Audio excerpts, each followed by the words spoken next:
How would you like to have better sales conversations that are ultimately going to lead to more deals?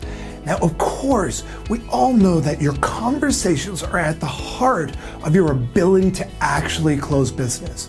And what I see going on in today's world of selling is really one of two things. One is you see salespeople who are just showing up and throwing up all over their prospects. They're pitching, they're talking about their products or services, they're focused on the features and benefits, and ultimately they're focused on themselves.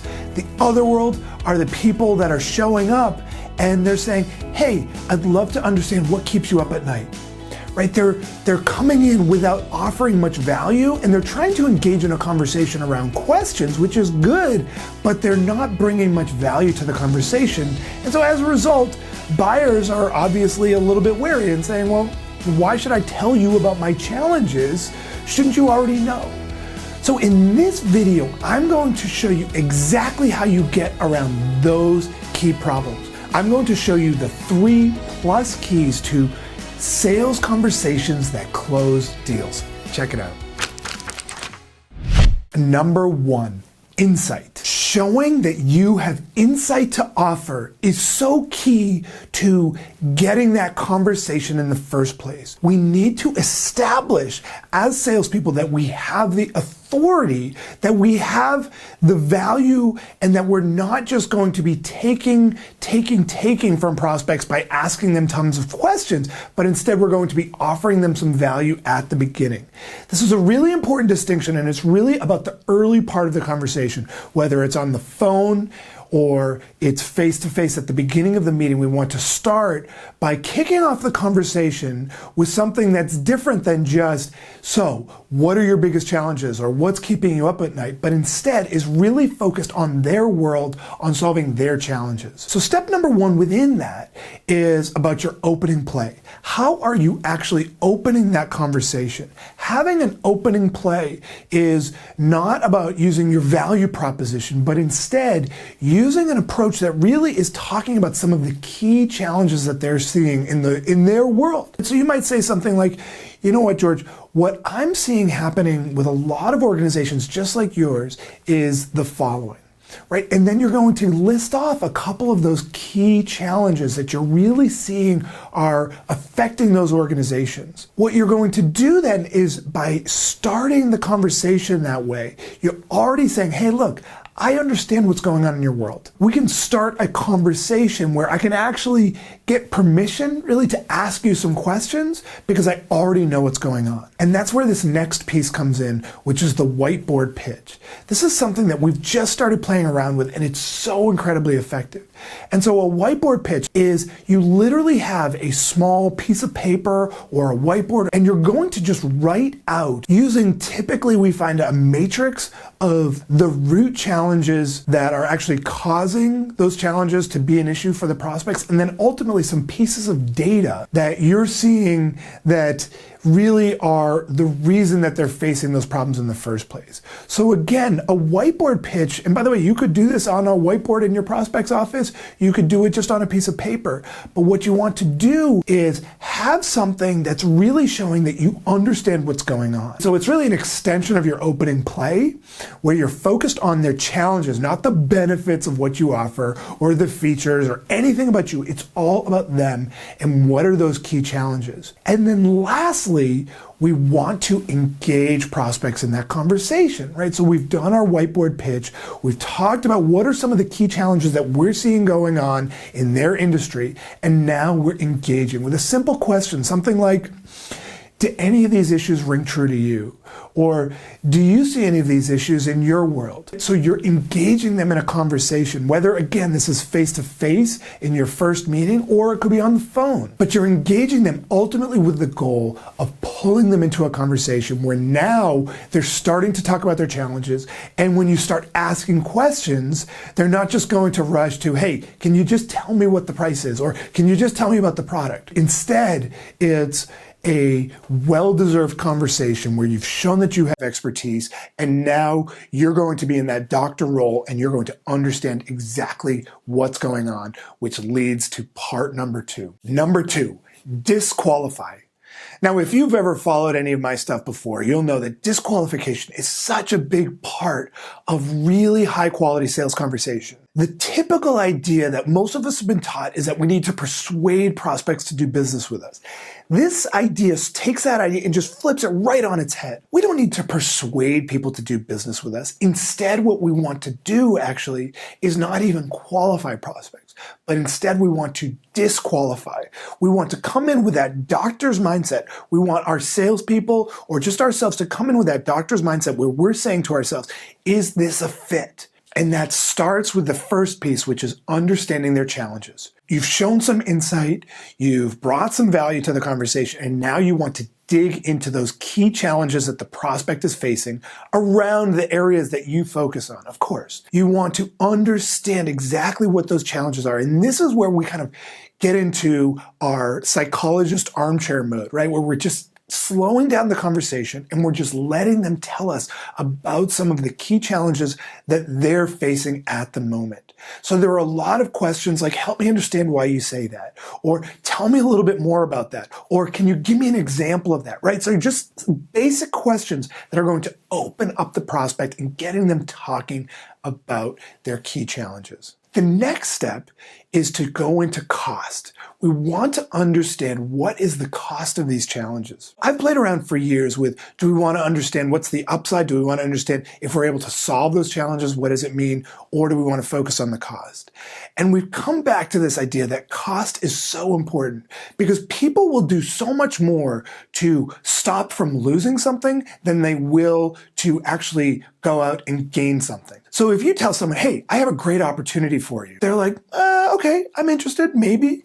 But if you say, hey, I can actually tell you a way to stop from losing what you currently have, that's going to be a lot more compelling to them. So we want to understand what's the cost of the challenges that they've just told us. What does this mean to the organization? So simple questions like, you know what, George, help me understand, what do these challenges actually cost in the organization? Or if you were able to solve this, what would it mean in additional revenue? You can look at it both ways, but you want to understand and you want to get a dollar value of what's really the cost of those challenges. And by the way, if the cost of these challenges isn't much, it's not worth it, right? Now we know it's time to eject. This is a disqualification moment. We're done. But if they're saying, oh yeah, actually, you know, these challenges are costing our organization millions of dollars in lost productivity or millions of dollars in lost employees or whatever it is, right? Now we know we're having a really valuable and focused conversation around the things that really matter. The next piece within disqualify that I just want to focus on, the last one, I'm just giving you an overview here, but is understanding their drive. We want to know what is actually driving them. Right? What's in it for them? Right? One of my mentors used to always say, prospects listen to one radio station and one radio station only. WIIFM. What's in it for me? Right? What is in it for them? Why do they care about solving these challenges? How does it affect them personally? We want to understand, how is that kind of the wound that they have, right? Is that actually hurting them, or is it just more about the organization? And you know what? Quite frankly, it's not a top priority. We want to understand their drive, what's really pushing them. And so you might ask a question like, you know, behind every corporate objective is a personal objective. Help me understand, what is causing you to be so focused on this issue? Or how is this issue affecting you personally?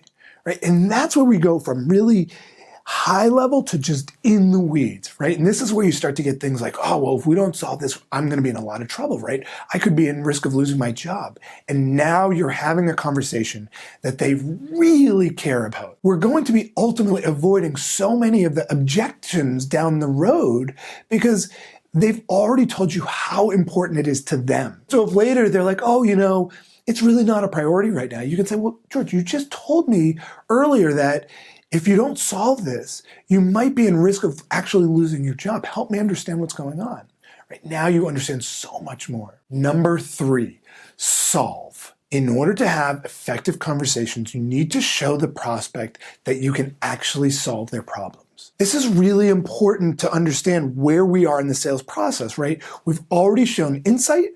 We've disqualified people to the point where we know that this person at this point is a good fit, and now we're demonstrating that we can solve their problems. And that's where a case study presentation comes in. People are persuaded so much more by stories. If you start to throw out tons of facts or features and benefits, or you're trying to tell them the solution, they're much more likely to actually resist.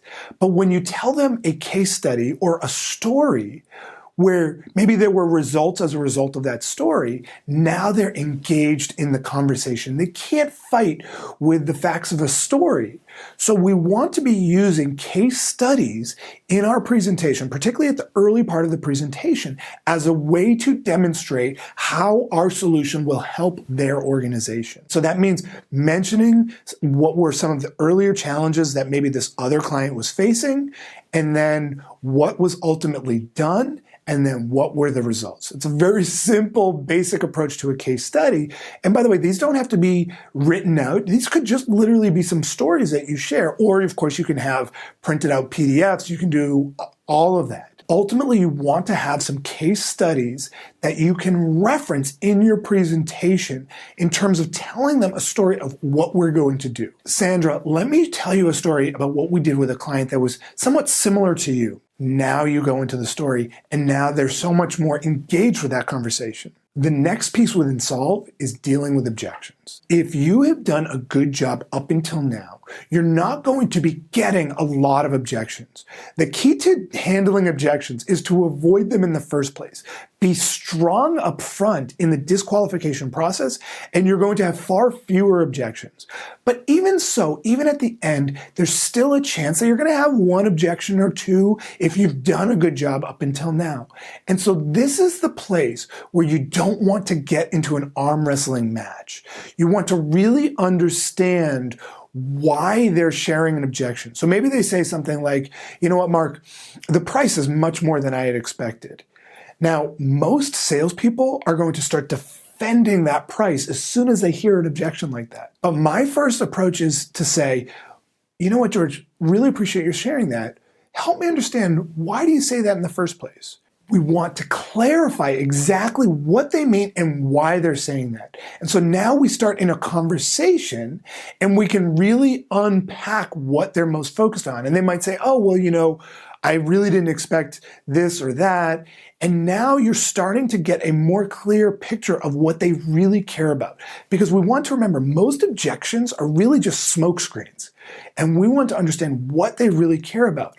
Oftentimes, it's not about price, but instead, it's that they don't feel like maybe what you've put forth is actually going to solve the problems, and so they do care about budget because they're not convinced that what you're going to do is actually going to solve the challenges that they have. You want to take objections in stride and always, almost like a hostage negotiator, you don't want to instinctually just fight back when you hear an objection, but instead take it in, slow it down, understand what they most care about, and then bring the conversation back around to what they really care about. Oftentimes in the objections moment, it can actually lead to a lot more really high quality questions where you can unpack and learn more things about the prospect that you never knew before.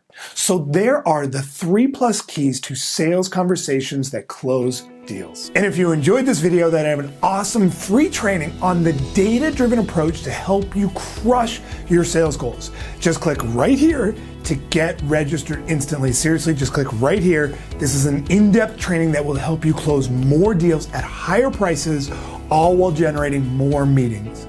Also, if you got some value, please like this video below on YouTube and be sure to subscribe to my YouTube channel by clicking my face, which should be right about here, to get access to a new video just like this one each week.